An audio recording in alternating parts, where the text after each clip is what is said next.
Boa noite, telespectador.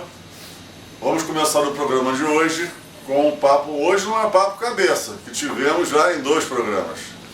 Mas vamos conversar hoje com o Francisco Cláudio, farmacêutico, que vai contar um pouquinho da sua história e vamos falar sobre a farmácia em si. Boa noite, como vai, Francisco? Boa noite, tudo bem? É um prazer estar aqui. Boa noite, muito obrigado telespectadores. Aceitando o nosso convite. Eu que agradeço. E sempre eu pergunto, quem é o Francisco Cláudio? Francisco Cláudio é um brasileiro, carioca, nascido no Humaitá e que estudou sempre em escola pública. Eu estudei no primeiro grau no Colégio Municipal Pedro Ernesto, no segundo grau no Infante Dom Henrique. É ginásio, né? É, isso, né? É que aí, no caso, hoje, primário e ginásio, né? Hoje, primário e ginásio, né? Até a 8ª série no Pedro Ernesto. E fiz o primeiro e segundo anos no Colégio Infante Dom Henrique. E o terceiro ano, eu, por achar naquela época, isso já em 1981, 1982, que já havia uma dificuldade para as pessoas que estudavam em escolas públicas passarem no vestibular para a Universidade do Governo. Eu resolvi fazer prova, né? Naquela época, para o Hélio Alonso e para o Miguel Couto. Então, você nasceu e foi criado no Humaitá? Nasci e fui criado no Humaitá. E dali, quando eu fui para frente, fiz vestibular e passei para o UERJ, né? E fui fazer a faculdade, primeiramente, de Educação Física, né? Ah, tá. Então começou na Educação Física. Sim, na Educação Física, e em seguida eu fui para a Marinha. Para a Marinha? Sim, saí da Marinha como segundo tenente fuzileiro naval. E aí não quis seguir carreira? Não, eu fiquei um tempo, eu fui R2 lá, depois comecei a sair da faculdade da Marinha e fui fazer farmácia, né? Terminei a sair da Marinha e fiz farmácia e educação física, concomitantemente, né? Durante um bom tempo. Mas por que optou pela farmácia? Bom, farmácia, desde que eu era pequeno, eu gostava de ficar fazendo umas misturas. Eu fazia mistura. Né? Tinha uns laboratóriozinhos que se vendiam. Você lembra disso? Então, a minha mãe comprou uns 2 laboratóriozinhos daqueles lá pra mim. E eu tenho até hoje um microscópio desse tamanhinho, pequenininho. Tinha até tubo de ensaio. Tinha tubo de ensaio, fazia sangue de diabo. Então eu começava a fazer as misturas lá em casa e na casa de um amigo meu. E levava uns laboratóriozinhos de química, né? E fazia as misturas, aquelas misturas eu achava demais. E pegava lente de aumento e botava o sol ali para ficar tentando queimar a folha de papel e ver as reações químicas que aconteciam. E quando eu estava no Infante Dom Henrique, houve um trabalho lá, nós fizemos sobre antibióticos. E naquela época eu fui entrevistar um farmacêutico que era um farmacêutico bioquímico. Aí ele me explicou tudo sobre antibióticos, depois fizemos a feira, me saí muito bem nos questionamentos que foram feitos sobre os antibióticos naquela época. E eu fiquei muito admirado, assim, farmacêutico bioquímico. Eu falei, que legal. E aí, depois de ter passado pela Marinha, tendo sido fuzileiro naval e tal, e tendo aquela ligação, eu falei, vou fazer farmácia. Eu vou fazer farmácia e vou ver o que eu faço da vida, vou ver se eu vou ser militar, o que vai acontecer. Aí comecei a fazer farmácia. Aí saiu da carreira militar. Saí da carreira militar e continuei. Entrou na faculdade de farmácia. Isso, aí fiz as duas, educação física e farmácia, e terminei a educação física e novamente retornei à Marinha. Naquela época a Marinha estava precisando de oficiais fuzileiros, né? Então chamou todos os oficiais fuzileiros que tinham estado na Marinha para fazer um novo processo de seleção. E quem passou retornou, e eu retornei novamente para a Marinha, fiquei mais um tempo, e aí naquela época eu fiquei na Marinha, e fazendo faculdade de farmácia também. Mas hoje você é reformado da Marinha? Não, não tem mais nenhum vínculo? Não tem mais vínculo nenhum com a Marinha. Hoje é só farmácia. Educação física também? Pois é, a educação física eu fiquei durante um tempo, até 1997, dando aula, mas aí depois a vida foi me levando para outros caminhos e acabou que eu não consegui mais fazer educação física. O Cláudio, farmácia é uma das profissões mais antigas, né? Aqui no Brasil, ou quiçá do mundo, né? Sim, farmácia e medicina. Ela foi trazida pelos portugueses, né? Através das expedições, antes com as expedições, depois com a vinda da corte, né? Sim. Trazia nos navios a tal de caixa de botica, né? Era uma caixa. Botica, daí o nome Boticário, que era um antigo farmacêutico, né? O Boticário. Caixa de botica, que é onde vinham os medicamentos já prontos, né? Isso, Prontos aqui, porque ninguém conhecia isso aqui, Não, era uma terra recém-descoberta. Verdade. E mais tarde, eles foram descobrindo, através da nossa rica fauna, né? E flora, e começaram a fazer os indígenas, né? Os indígenas estavam aqui. As químicas que você gostava. Os fitoterápicos. As químicas que você... verdade. E começaram a desenvolver essa parte farmácia, é isso? É isso mesmo. Com certeza que com o contato com os nossos índios daqui, eles aprenderam muito, né?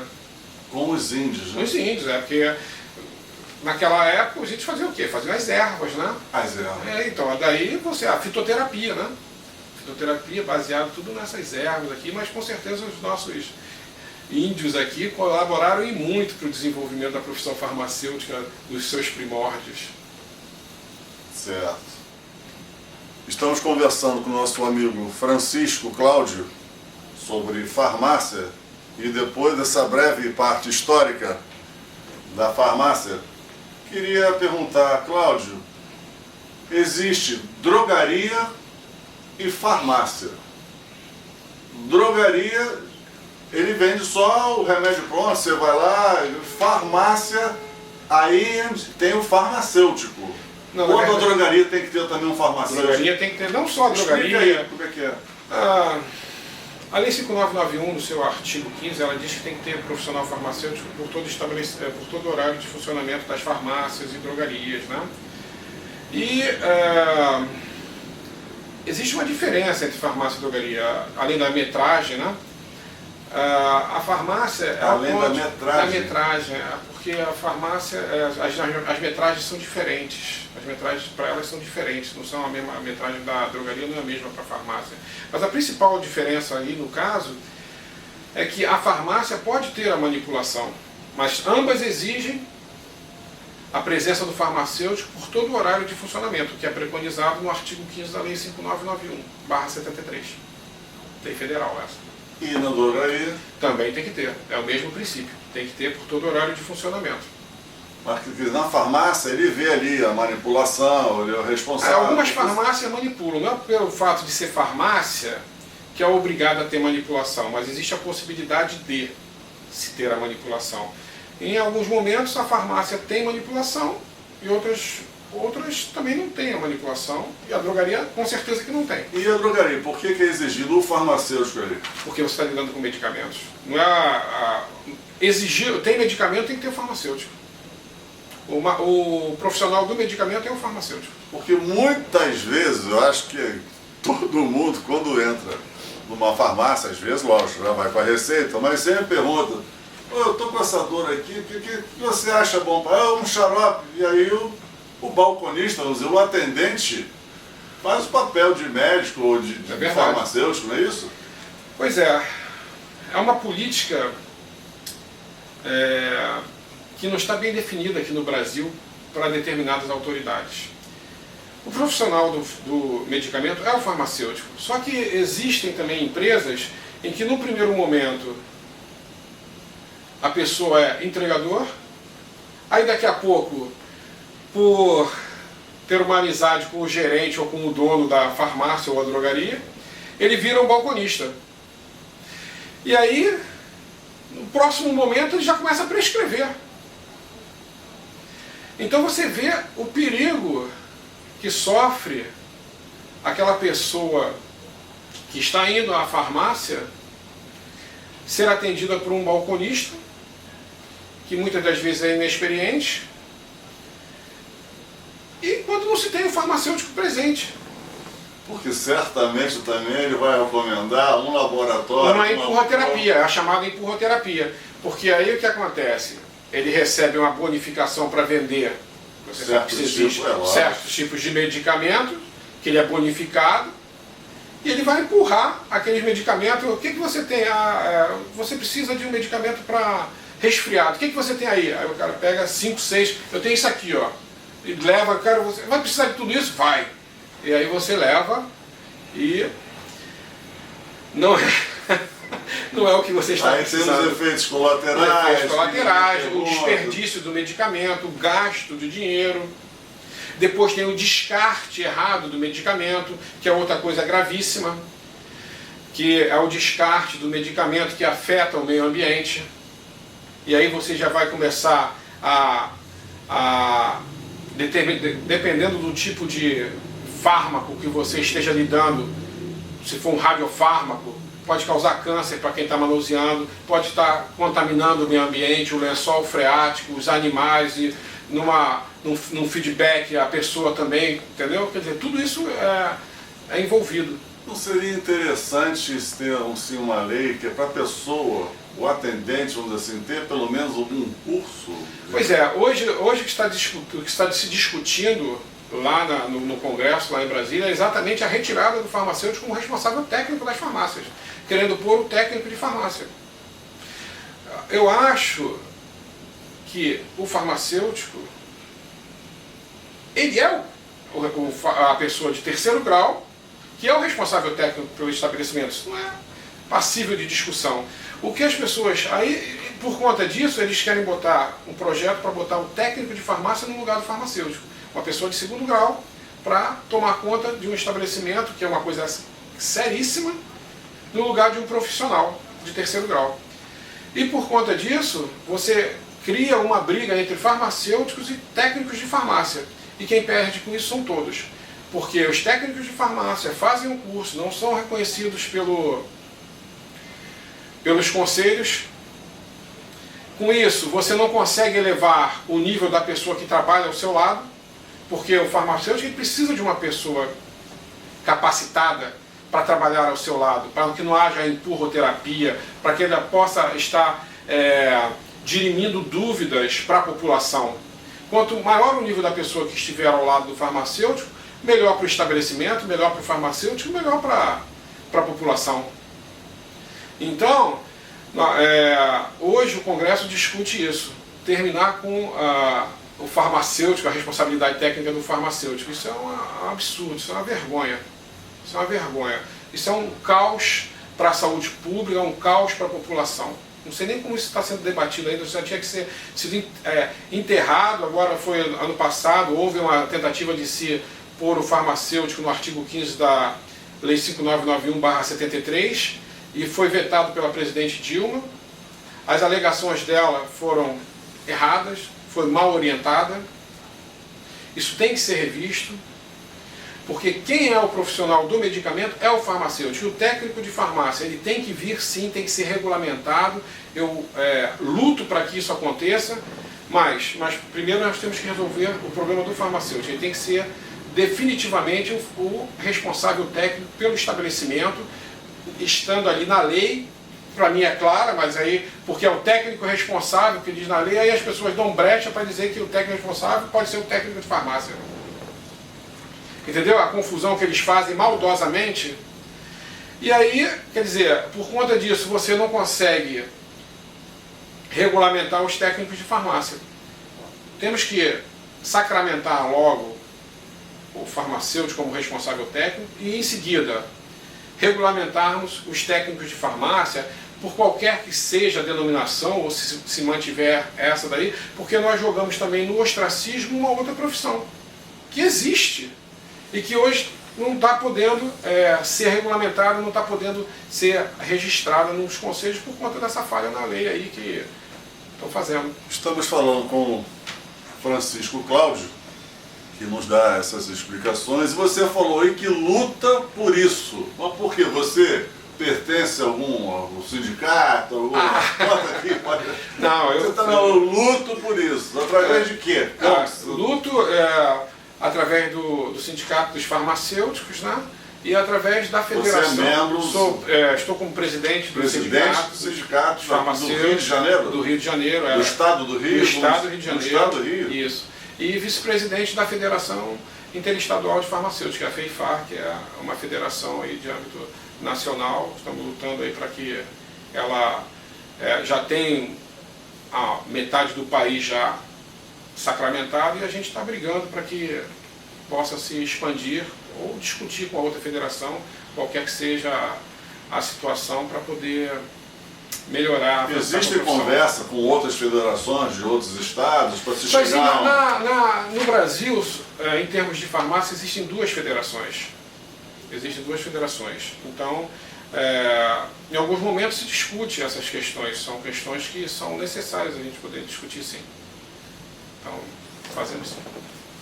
Voltamos já com Francisco Cláudio. Até já. Pensou em revestimento em gesso? W Santiago. 10 anos de tradição no mercado de construção e decoração em gesso. Entre em contato conosco que iremos até você. Ligue para 2288-5126 ou 2238-3932. W Santiago.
Voltando com o farmacêutico Francisco Cláudio, eu pergunto, qual a importância do farmacêutico presente na farmácia em si, vamos dizer assim? O farmacêutico é um profissional de saúde. Ele estando presente ali na farmácia, ele tem condições de ajudar a população. Porque quando a pessoa passa mal na rua, o primeiro local que ele vai é para a farmácia.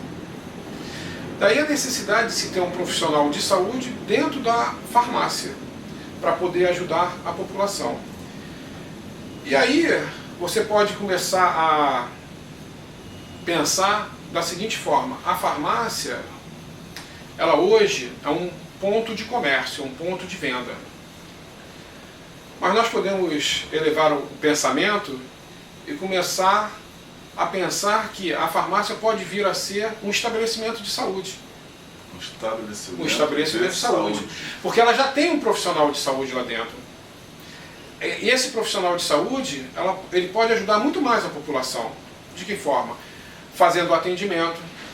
Ele pode estar ali fazendo a Anvisa, ela já, através da RDC 44, ela já prevê os serviços farmacêuticos dentro dos estabelecimentos, das farmácias. Então, nós podemos começar a pensar que o farmacêutico pode ajudar a população fazendo os serviços farmacêuticos. Recentemente, o Conselho Federal aprovou a resolução da prescrição farmacêutica para os medicamentos isentos de prescrição, que seria um primeiro passo. As farmácias populares do Brasil, elas já têm, o governo já paga, né, para que haja o subsídio dos medicamentos. Então, nós podemos começar a pensar da seguinte forma: transformar a farmácia num estabelecimento de saúde, o farmacêutico começar a fazer uma anamnese do paciente antes de chegar ao balconista, receber de uma maneira subsidiária do governo por atendimento, porque o governo hoje gasta milhões com medicamentos que são jogados fora e que são por falta de uso ou por falta de profissional. Mas ele pode fazer o trabalho do médico? Mas não é trabalho de médico, não é trabalho do médico. Ele está fazendo uma anamnese ali do paciente, sabendo se ele toma medicamento, se ele não toma, se existe uma interação, porque o que está havendo é o uso irracional do medicamento, ou até não usa o medicamento, e com isso o governo está perdendo dinheiro. É um negócio nesse vídeo, é um negócio. Por isso que eu estou te falando, é um ponto de venda. Mas a proposta é o quê? Transformar no estabelecimento de saúde, um posto avançado, um braço do SUS. Onde a pessoa, antes de chegar ao medicamento, ela consiga ter acesso ao farmacêutico. Que aí ele vai poder saber, como é que você está a sua pressão? Você está tomando medicamento? Porque aí conforme for em determinada situação, ele já tem que ser encaminhado diretamente para o hospital. Porque muitas das pessoas, elas não sabem que tem um problema de hipertensão. Às vezes vão ao pronto-socorro porque está com a pressão alta. Aí entra em fila que poderia ser assistido por um farmacêutico. Isso poderia ser evitado. Evitar a superlotação dos hospitais.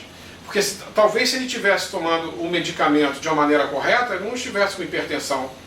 Ele pode não estar tomando o medicamento, pode estar tomando de maneira errada, pode estar tendo interações com outros medicamentos, e tudo isso desfavorecendo o cliente, né?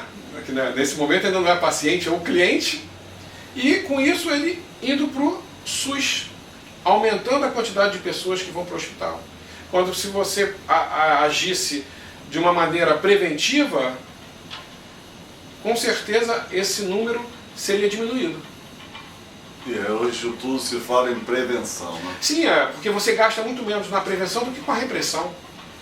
Quando você interna uma pessoa, o gasto é muito maior do que você trabalhar a parte preventiva dela. Se você conseguir fazer com que ele não se interne, o seu gasto vai ser muito menor, vai ser se internar realmente só quem vai precisar mesmo. O gasto e o prejuízo até para o paciente, não prejuízo financeiro, mas o prejuízo ele está ali, está acamado, tem que ser internado, uma coisa que poderia ter sido evitada. Poderia ter sido evitada. Então, a proposta é exatamente essa, você começar a pensar que a farmácia pode ser um braço do SUS, um estabelecimento de saúde, onde exista o farmacêutico capaz de fazer essa triagem inicial do paciente, vendo se ele está bem, se está tendo adesão ao tratamento, se precisa ser trocado alguma coisa, o horário do medicamento, ou o medicamento até ser trocado, uma maior interação entre os profissionais de saúde, daquele momento ali, tendo notado que o paciente, que o cliente, né, que ainda não é o paciente, né, porque nós não transformamos ainda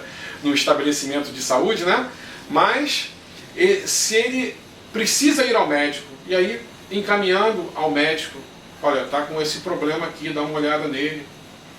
Quer dizer, você tem que fazer com que haja uma interação multiprofissional. Isso vai fazer com que a população ganhe muito e os profissionais de saúde também ganhem muito. E o governo também, que está gastando horrores em medicamentos que estão sendo jogados fora. Ou pela perda de validade ou pela não adesão ao tratamento. Francisco Cláudio, nos hospitais existe o farmacêutico responsável? Em alguns sim, outros não. Alguns? Alguns sim, outros não. Complica. Infelizmente é a realidade. Se você tiver ali... Mas é lei, ou não? A lei é a 5991, só que eles correlacionam a quantidade de leitos. Se tiver mais de 50 leitos, vai ter que ter farmacêutico. Se tiver menos de 50 leitos, não precisa ter farmacêutico. Qual é a lógica disso? Bom, para mim não tem lógica nenhuma, não. Eu não sei qual é a lógica disso, porque você continua lidando com a população, você continua lidando com os medicamentos, e nós não temos nada a ver com a quantidade de leitos. Isso não é com a gente. A nossa parte é a farmácia. Tem que ter o farmacêutico, tem medicamentos ali. Tem o farmacêutico é o guardião. É o guardião dos medicamentos. Ele que é o guardião. por lei. Então nós Quer não dizer, estamos... tanto faz ter 50... Sim, como... tem que ter... não tem porquê. Existe um medicamento lá e tem que ser verificado, guardado. Sim. Vista a validade, a conservação, para que quando você chegue lá você não pegue um medicamento vencido, um medicamento que vai fazer uma interação com outro medicamento que vai te causar problema. Checar se todas as prescrições que estão chegando lá, se elas são uma maneira assim correta, né? Quer dizer, de cada leito, de cada paciente, existe a prescrição e aí essa prescrição vai para a farmácia para ser analisada. A gente analisa. Para ser analisada. Sim, analisa, né? Porque às vezes são coisas ilógicas que estão sendo postas nas receitas. E você faz uma segunda triagem ali para ver se está correto aquele uso daquele medicamento. Se a dose não é excessiva. Tudo isso a gente faz. A gente faz uma análise. Antes de ser liberado o medicamento, o farmacêutico dá uma olhada na receita, vê se está tudo certinho, se a dosagem bate, se a quantidade de medicamento está certa, para depois dispensar. Aí vocês autorizam e aí segue para o destino dele. Para a enfermaria. A enfermaria, para a enfermagem aplicar o medicamento, fazer o que o paciente use, né? Mas o guardião é o farmacêutico. E essa quantidade de leitos aí, isso é uma coisa que o judiciário entende que só de agora, depois de muitos anos de ter caído uma súmula 140 lá, que dizia que o hospital de pequeno porte era de 200 até 200 leitos, aí agora caiu para 50, quer dizer, teve um avanço, conseguiu-se ter um avanço nesse aspecto, mas de 50 para baixo ainda continuamos brigando. Realmente. Eu não sei qual é a lógica disso, eu não entendo muito essa lógica. A gente procura entender certas coisas, não entende, né? Não, porque quem sofre com isso é o paciente, né? O paciente, porque você imagina, não tem farmacêutico, cara, o que é normal acontecer, você pega até uma pessoa administrativa e põe lá na farmácia. Certo. Aí o cara sabe ler, sabe escrever, olha lá, remedinho tal, aí ele vai lá, pega o remédio e entrega. Mas não tem nenhuma análise daquele medicamento, ainda olha se está vencido, se está bem conservado, se é para aquilo mesmo que a pessoa vai ser utilizado o medicamento, nada disso é analisado. É o pegue e pague, no caso ali nos hospitais não, né? Mas pega de um lado e entrega do outro. Dando uma breve olhada no seu currículo, que é vasto, a gente vai querer aqui alguns minutos, algumas horas falando, dá uma de que você participou, dos congressos? Eu participo de algumas entidades, né? Entre elas a Federação de Farmacêuticos, a Confederação Nacional dos Profissionais Liberais da CNPq. Você já fez curso no exterior, já se aprimorou? Não, o curso no exterior não é nem o caso. Eu fui representando a UGT Nacional, né, em alguns eventos da ONU, na COP19, UGT Nacional? A União Geral dos Trabalhadores. União Geral dos Trabalhadores. Isso, na COP19, COP20, né, que são referentes às mudanças climáticas, que é outro problema aqui que a gente já vê acontecer no Brasil. O Brasil já está num dos polos das mudanças climáticas, né? E aí você nota pela quantidade de calor que nós temos, em alguns lugares chove muito, né? Aqui no Brasil, no caso, muito calor, né? Onde você tem água, que gera aquele substrato, você vai ter chuva. Onde você não tem água, você vai ter seca. E essas mudanças climáticas, elas são muito debatidas fora do país. E aqui no Brasil, não se fala sobre isso. Mas vai ter um evento agora em que o Itamaraty, a Presidência da República e a Itaipu Nacional, juntamente com as centrais sindicais e os movimentos sociais, eles vão fazer, agora talvez para agosto, para debater as mudanças climáticas. Isso é importante porque vem a COP agora no Peru, e o mundo inteiro já está discutindo as mudanças climáticas, e a América Latina e o Brasil têm que discutir as mudanças climáticas e o que nós queremos para o Brasil e para a América Latina. Nós esse ano já sofremos bastante com esse verão totalmente atípico, né? Mas o problema é que o atípico está virando normal. 50 graus em São Paulo às secou tudo. Isso, mas é por que isso? Por quê? Por quê? Os países mais desenvolvidos não querem abrir mão do seu desenvolvimento. Eles não abrem mão desse desenvolvimento. Poluem o meio ambiente, afetam o mundo e o mundo responde, né? O planeta responde da maneira que ele pode. De um lado, enchente, de outro lado, calor.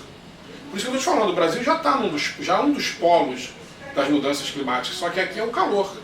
Em outros lugares você vai ver tempestades, ilhas que vão desaparecer por conta dessas mudanças climáticas. E nós não debatemos isso aqui. Embora o governo esteja fazendo o Plano Nacional de Mudanças Climáticas, tem que ter uma maior conscientização das pessoas, das indústrias. Os rios, nossos rios estão poluídos. E aí é o que eu estou te falando, o descarte, né, em particular dos medicamentos, que muitas vezes são jogados e afetam o lençol freático. Os rios que não são reutilizados, né? Você vê aí o Tietê, a Baía de Guanabara, quantos anos está assim? E nós precisamos de água. Você vê que o Brasil já começa a precisar de água. E a chuva, ela tem vindo muito pouco. Para a quantidade que nós precisamos de água... E esse ano vai ser difícil aí. Claro. Vai ser difícil para todo mundo. E cada ano vai ficar mais difícil. Enquanto os países mais desenvolvidos não abrirem mão do seu desenvolvimento ou trocarem as matrizes vão ter que ser trocadas. Isso aí é fato. Carro, avião, navio, todas essas matrizes vão ter que ser alteradas, porque a quantidade de poluentes que estão lançando no planeta é imensa. Tudo isso está corroborando para que haja mais mudanças climáticas e que isso afete mais ainda o meio ambiente. Então, nós vamos promover agora esse debate da Itaipu Binacional. Acho que um grande momento para nós aqui, e assim, tem que elogiar muito o Itamaraty, né? Porque eu tenho acompanhado de perto a persistência com que o Brasil fez lá fora para que haja uma melhoria das mudanças climáticas, e tem discutido aqui, também aqui dentro do Brasil, com a sociedade, o que nós queremos fazer, qual é a proposta que nós vamos levar para Lima. Então, acho que tem sido assim muito bacana a participação do Itamaraty, essa democratização das conversas. A Presidência da República agora, a Secretaria-Geral da Presidência da República vai entrar nesse debate, a Itaipu vai entrar nesse debate, e tem que entrar mesmo, porque nós temos que fazer com que a América Latina seja ouvida, porque senão eles bypassam. O Peru vai direto para Paris, para a França, né? Não vai ser em Paris, mas vai direto para lá, vão bypassando a Lima. Então nós temos que discutir o que nós queremos aqui na América Latina, e não só na Europa. Qual é o nosso ponto de vista enquanto Brasil e enquanto América Latina para as mudanças climáticas? Tá bom.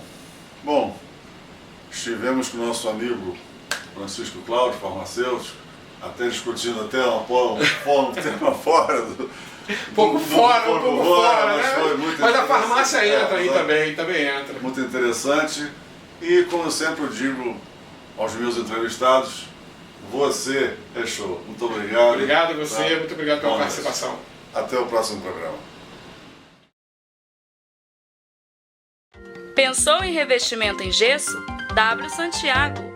10 anos de tradição no mercado de construção e decoração em gesso.